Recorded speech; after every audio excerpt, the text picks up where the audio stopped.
to my next panel right now, and of course, another very important topic. The first one was about technology.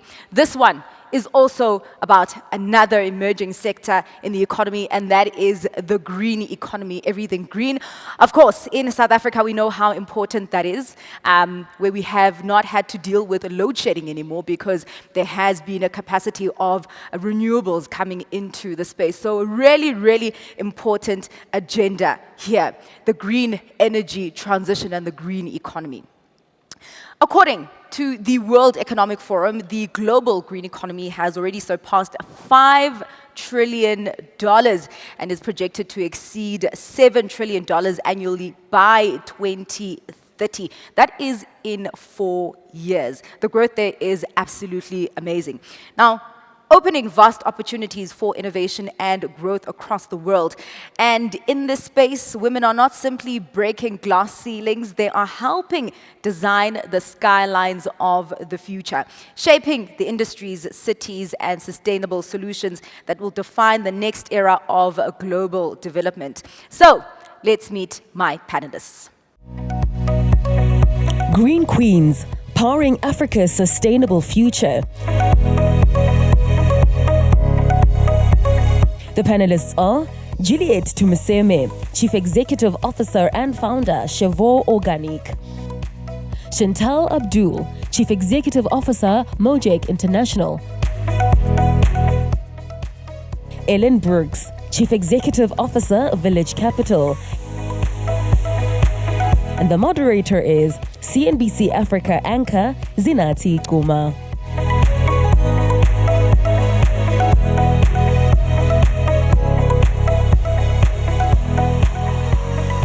And don't worry, your maths is not wrong. You are supposed to be seeing 4 people here on stage, but there are 3 of us, and I would like to convey apologies for our panelist, Chantal from Mojek. She was supposed to join us, but her flight got delayed, so much so that she was unable to make the time. Of course, the show must go on, but don't worry, we will still be having robust conversations with the 2 ladies here with me on stage, and really just coming in from different points of the green economy. We have an entrepreneur and we have a capital supplier. So we will be picking your brains today, ladies, on this very, very important sector. Ellen, I want to start off with you. And I mean, just coming in from a global perspective, you've seen the trends that are happening globally and in Africa. You work with startups, you support startups in Africa. I want to find out about the maturity of the green economy. I cited some numbers here that the green economy already exceeds $5 trillion. But as much as it is fast growing, it kind of still gives me the sense that it is still a nascent industry. So looking at Africa, what is the maturity level of the green economy, would you say? Thank you. So I think there's a few things to frame this, and the number you cited, 5 trillion growing to 7 trillion for a global green economy, is quite impressive. And yet, there remains on the continent about a $4.3 trillion financing gap to reach the Sustainable Development Goals. And when you look at the portion for which the continent of Africa is responsible for greenhouse gas emissions historically, that is only 4%. And so you have to talk about the transition in the continent with the context of climate justice. There are other parts of the world that are responsible for the crisis that we're living in, and therefore it is not entirely the responsibility of the continent of Africa to decarbonize while the rest of the world does what they are doing right now. So in that sense, Africa has been sort of dealing with the consequences of climate change for a very long time, and where you look at building resilience is actually on the front line. And who is holding the front line in African economies? It is the small businesses. It's the micro, small, and medium-sized enterprises that are the pillars of their economy. These are the generators of growth, and these are the ones creating the jobs. About 5 to 7 jobs in the formal economy are created by small businesses. And there's actually a very significant financing gap gap. So about $331 billion of financing that is not going to these size businesses. And that's in the space of businesses who have graduated away from microfinance at about $50,000 US, but are still too small to take in bank capital or traditional venture capital at the size of $1 million. So that's where Village Capital and many others try to work, is to close that financing gap by providing financing to businesses operating in this space. And I would say almost every business in Africa has a climate angle, because you're faced with the realities of disruption of supply chains, where you're faced with the realities of drought, of climate events, floods, and businesses that are on the front line are resilient, and they're building solutions much faster than corporations can, and much more authentically than a corporate statement can be. And so it is about financing those companies, holding the front line. And I'm excited to share some of the case studies that we've done, but also just talk more generally about how we get that access to financing from the ground up, not thinking about the top down. Yeah, all right. We will be talking about some of those points that you made, and particularly that very, very important topic of financing and dealing with that financing gap, and really how you structure those financing models. Juliet, I want to come to you because, I mean, we talk about all these numbers and all these targets, 2030, 2035, net zero by 2050, but that all just seems so far removed from what's actually happening on the ground. It's all in theory.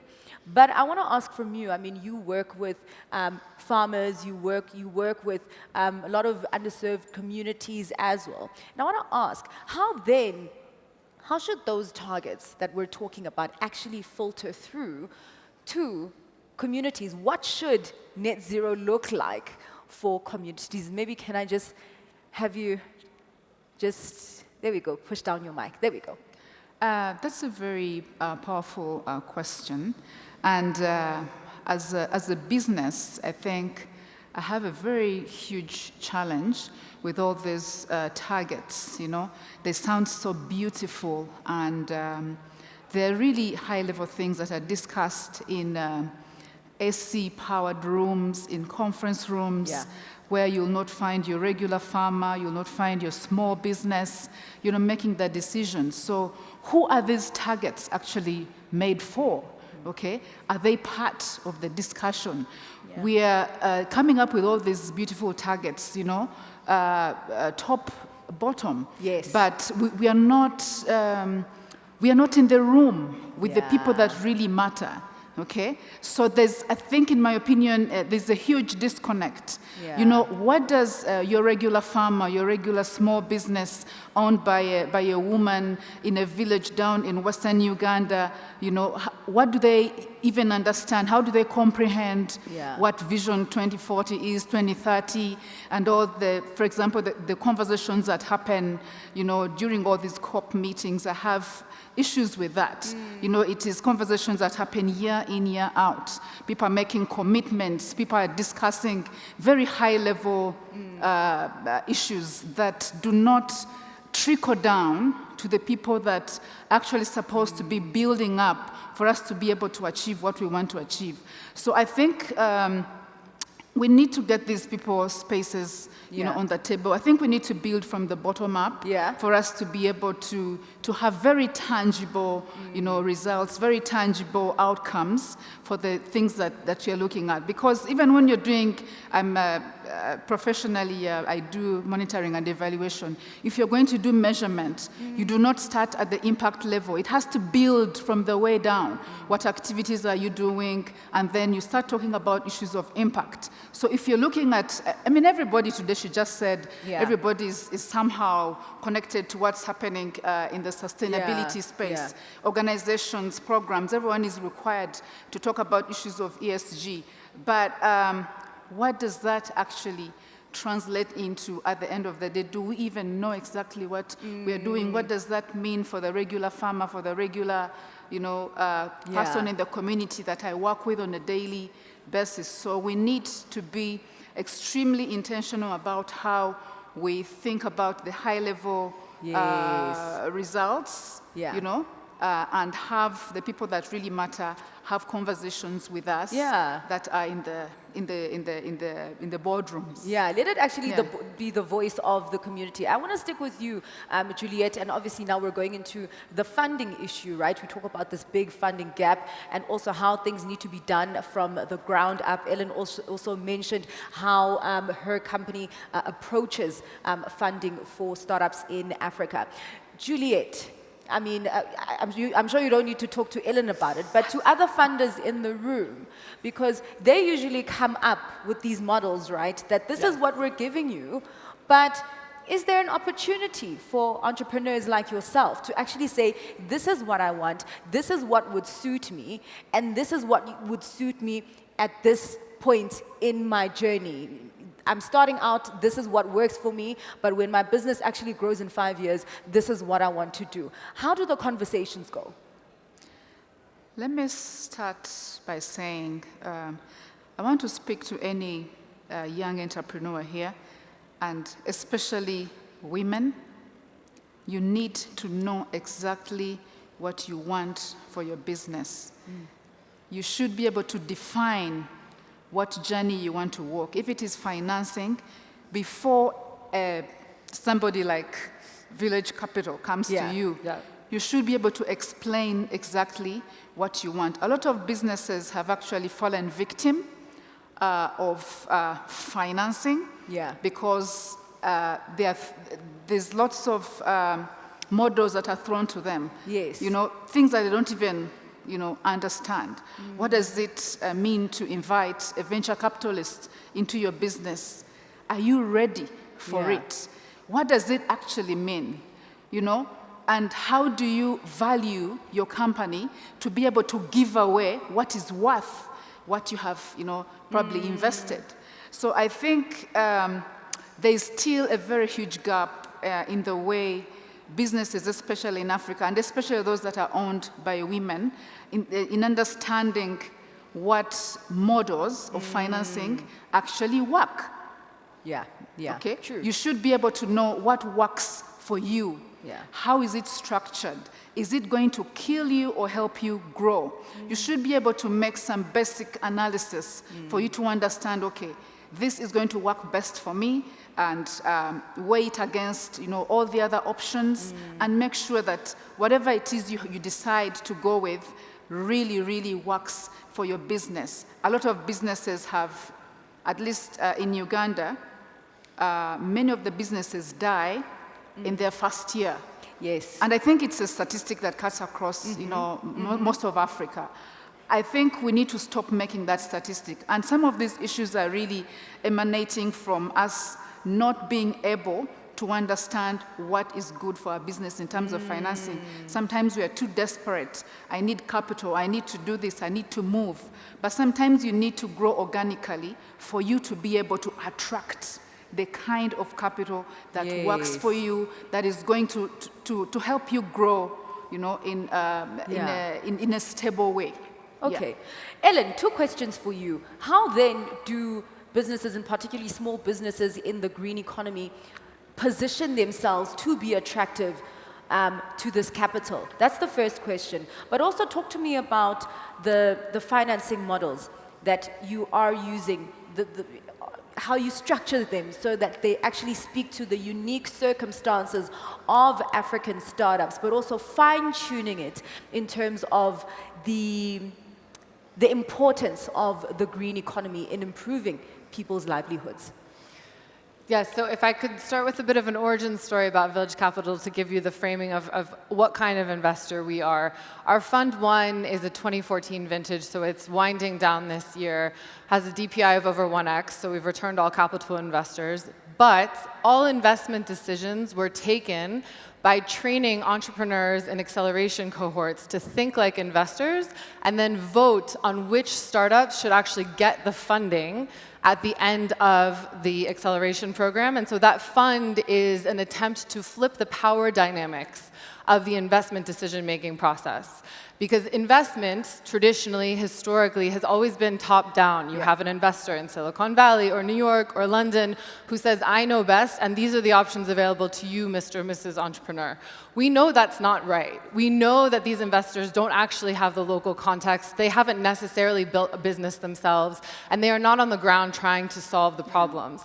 And so what we did with that first fund, which was comparable to other impact funds in terms of returns, was we demonstrated that actually entrepreneurs know what community needs are and how to finance those needs. And so we've run that model through acceleration programs, through our own investment processes for almost nearly 20 years. And we have companies that have gone through our acceleration programs or that we've invested in have a 70% success rate. That is the exact opposite of venture capital, where you're looking for the 1 in 10 in a portfolio. So when you actually work with entrepreneurs around the solution that they're building, you can have both financial returns, but also a sustainable business. And I think what you said, Juliet, is so important, is capital is a means to grow the business. Profit is a means, not the end. This is not about enriching shareholders. This is about generating revenue so that you can create jobs, build sustainable businesses that are actually solving problems, and grow at what your pace is for the community that you're in. And so we try to finance that type of growth. Also recognizing that the capitalist model that we've been handed by our predecessors about 2 centuries ago claims that infinite growth is possible, but we know that the resources on our planet are finite. So it's a lie. We can't live like that anymore. And so we need to move beyond that paradigm and think about what are the financing types at the problem-solving level that we can use. And I'll give an example of a company we're working with in Ghana. Right now, we're running an investment pilot for Ghana, Nigeria, and Tanzania. We'll hopefully scale to other countries. This is with the Dutch Enterprise Agency and the Dutch Development Bank. And we're being very friendly investors. And it's this great agribusiness company that works with smallholder farmers, buys their products, stores them, sells them. You can imagine they have a very serious working capital need, but they can't get working capital financing because they're at a very small scale. So what we're doing is we're giving them a $500,000 US dollar investment. They're putting that in a bank account. That bank account is collateralizing local Ghanaian currency to use as a revolving fund for working capital. And so we call this fit-for-purpose financing. This is the need that the company has for capital, and we are trying to deliver that for them. So it's about focusing with the entrepreneur about what they actually need to grow in a way that is sustainable for them, and then designing that financing for them. All right. I have one more question for each of you ladies. We have run out of time, but I definitely want to squeeze this in. Juliet, you work in a very competitive industry, I mean, beauty and fashion. And you basically have added the element of sustainability there. I mean, you make fiber from banana waste. That's absolutely incredible. But, of course, now we need to talk about the consumer, because it's also just about the demand and the appetite from the consumer to actually buy your product. How do you change people's mindsets in such a competitive environment where there's just easy access to everything? Right? How do you change consumers' mindsets where they think sustainability first before anything else? That's an interesting question, and I'll start with the consumer behavior. For example, in Uganda, there's so much that's happening in the beauty industry. Maybe to give a little bit of context, I run a business in Uganda that makes hair extensions from banana fiber. And I think I'm one of the lucky entrepreneurs that can easily move around with my product everywhere I go. Wow. Yeah. McDonald's will not be able to carry that booth everywhere they go. But yeah, I can move around with my product. It's an interesting product, and getting people to really appreciate what value it brings is a huge challenge, because we have a variety of products on the market, from China, from all over the world, Vietnam, wherever. Yeah. And I think right now there's a bit of an appreciation of plant-based options, across the board.